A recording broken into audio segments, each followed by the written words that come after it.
რუსთავში ახალგაზრდობის ახალი სასახლე გაიხსნა. ახალგაზრდობის სასახლის ახალი იერსახე სრულად შეესაბამება ძველი ქალაქის არქიტექტურულ სტილს. განახლებულია მოსწავლე ახალგაზრდობის ძველი ცენტრის შინაარსობრივი მხარეც. სასახლის ახალი კონცეფცია ახალგაზრდების ინტერესებზე მორგებული და მულტიდისციპლინარულია. სასახლის გახსნას რუსთავის მერი, რუსთავის და გარდაბნის დელეგატი, პარლამენტის გარემოს დაცვისა და ბუნებრივი რესურსების კომიტეტის წევრი, სახელმწიფო რწმუნებულთან, ქვემო ქართლში და სხვა პირებთან ერთად დაესწრო.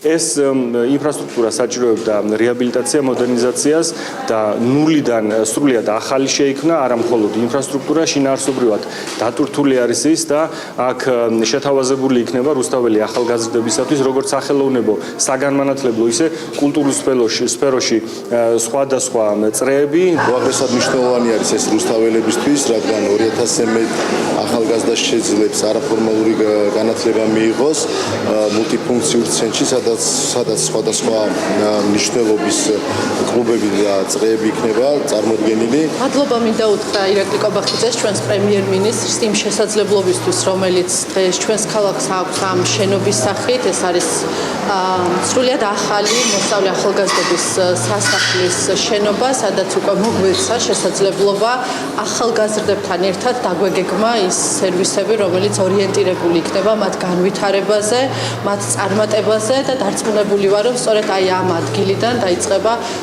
ახალგაზრდების წარმატებული გზა. ჩვენ ვაგრძელებთ მუშაობას ახალ პროექტებზე იმისთვის, რომ ქალაქის განვითარება იყოს შეუქცევადი პროცესი.